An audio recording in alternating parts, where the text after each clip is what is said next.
Bem-vindos à segunda parte de A Arte da Guerra para falarmos sobre um novo tema, mas um tema que, apesar de tudo, se liga bastante àquele que acabámos de versar. Em Eslováquia, embaixador teve eleições, já falámos no assunto anteriormente, e como se previa, como o embaixador previu, o novo chefe do governo é alguém bastante pró-russo, que acha que Zelensky não deve ser ouvido porque diz mentiras todos os dias. O novo presidente vai mudar claramente se conseguir formar uma coligação com um conjunto de partidos, porque neste momento a vida política eslovaca está bastante fragmentada. O seu partido tem 23%, creio eu, nos resultados eleitorais. Vai formar uma coligação nacionalista. Neste momento, estes países são países, para já são países jovens, vale a pena dizê-lo. No caso da Eslováquia, é um país que se parte da Checoslováquia, da República Checa e da Eslováquia. E são países jovens, são países com um nacionalismo crescente e um nacionalismo afirmativo muito importante. E vale a pena lembrar, a história não passou assim há tanto tempo. Muitos desses países viveram durante muito tempo ou dentro da União Soviética, como era o caso dos países bálticos, ou sob a tutela, de certa maneira, de Moscovo, e a tutela e a ameaça de Moscovo, como foi o caso da Polónia, como foi o caso da Hungria, mas também fazia parte de toda aquela equipa, daquele conjunto de países do Comecon e do Pacto de Varsóvia. A sua independência recente, alguns já eram países antigos, mas recuperaram a sua independência.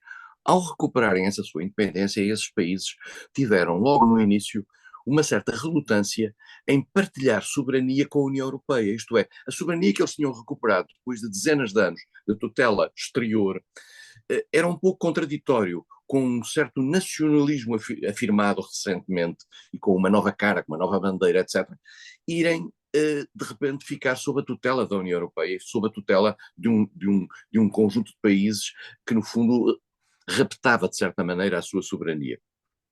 E portanto o discurso nacionalista em muitos destes países fez escola e passou a ser uma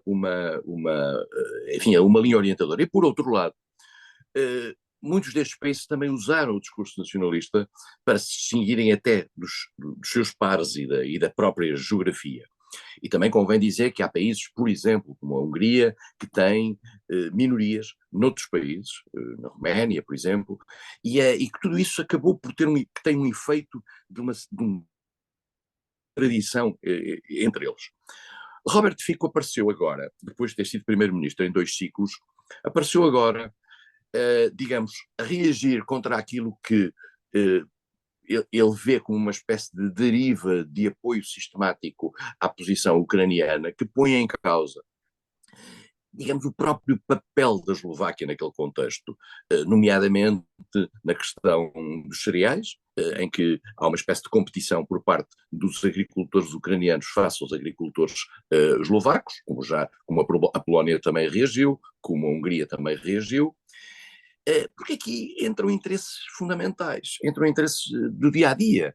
E isso é muito difícil reagir a isso. E isso são, aliás, fatores interessantes sob o ponto de vista eleitoral.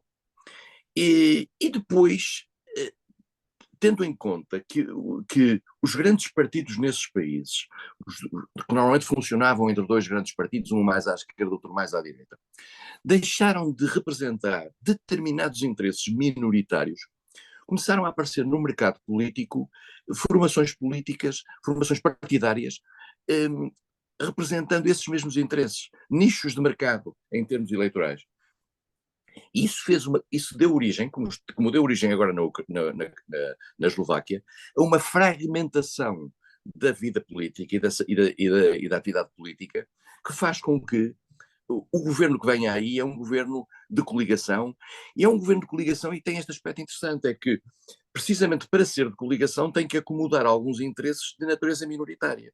E portanto o governo atual pode ser um governo de Robert Fico, não sabemos se é ou não, mas pode ser, mas para isso vai ter que acomodar interesses agrícolas, interesses regionais, de determinadas zonas, isso torna também os governos, a certa altura, reféns. Nós falamos aqui muito de Israel, e falamos desse caso de Israel, em que determinados partidos tornam o globo refém. E na Eslováquia tudo promete ser assim. Depois, à medida que que vão criando exemplos, que até agora o único exemplo verdadeiro de uma certa dissociação dos interesses ucranianos era a Hungria. A partir do momento em que o exemplo húngaro prospera na Eslováquia, e sabendo nós que países, por exemplo, até de outra dimensão democrática, como é o caso da Áustria, têm grandes reticências relativamente à política face à Ucrânia, nós podemos vir a assistir a um deslizar de alguma posição que ponha em causa o apoio garantido à Ucrânia. Nós vimos isso acontecer por uma razão puramente egoísta, que foi o caso da Polónia. A Polónia é essa que é dos países mais determinados a defender a Ucrânia, mas que por razões de natureza económica tomou uma posição anti-ucraniana. E depois vale a pena aqui dizê-lo, e o António referiu aí o que diz Fico de Zelensky, vale a pena aqui dizer uma coisa que as pessoas não gostam de dizer em Portugal e de ouvir em Portugal, porque são maioritariamente pró-ucranianas, mas a atitude e o modo de expressão, muitas vezes com altos e baixos desde o princípio desta guerra, por parte de Zelensky e de alguns dirigentes ucranianos, é irritante. Nós percebemos que um país está em guerra e que está a ser bombardeado, eu diria que tem direito à indignação. Mas temos que perceber também que determinados países que respondem perante os seus eleitorados têm que garantir, digamos, algum respeito pelo esforço que fizeram, nomeadamente no apoio à Ucrânia. E há países, e o caso da Polónia foi o caso mais evidente, em que os dirigentes se sentiram ofendidos pelo modo como os dirigentes ucranianos reagiram num determinado contexto. E, portanto, vamos ter aqui, digamos, um novo debate europeu. E eu volto a dizer uma coisa que ando a dizer há uns dias, mas que não posso deixar de sublinhar. Sendo que quem apoia esta guerra, essencialmente, são os Estados Unidos. Os Estados Unidos fazem a maior parte dos esforços desta guerra. A Europa não faz a maior parte dos esforços desta guerra. Quem faz a maior parte dos esforços desta guerra são os Estados Unidos. Mesmo embora, tal como dissemos no passado, mais de metade do esforço financeiro desta guerra fica nos próprios Estados Unidos, porque é material militar que é produzido nos Estados Unidos. Mas dito isto, a partir do momento em que nos Estados Unidos há problemas com o apoio militar à Ucrânia, e nós assistimos esta semana aos problemas que surgiram, embora de natureza, a meu ver, conjunturais, que teve a ver com o orçamento americano. Claro. A reação europeia perante aquilo que pode ser o desaparecimento ou a diluição relativa do apoio à Ucrânia nos Estados Unidos tenderá, digamos, a sublinhar todas as reticências que já possa haver do lado europeu. E por isso mesmo, particularmente, e volto a dizer, particularmente se o ambiente nos Estados Unidos apontar para uma possível vitória republicana, e se nessa possível vitória republicana ficar consagrado uma expressão importante por parte do chamado grupo MAGA, Make America Great Again, que é o grupo mais pró-Trump, de certa maneira, dentro da Europa, esse sinal terá um efeito multiplicador.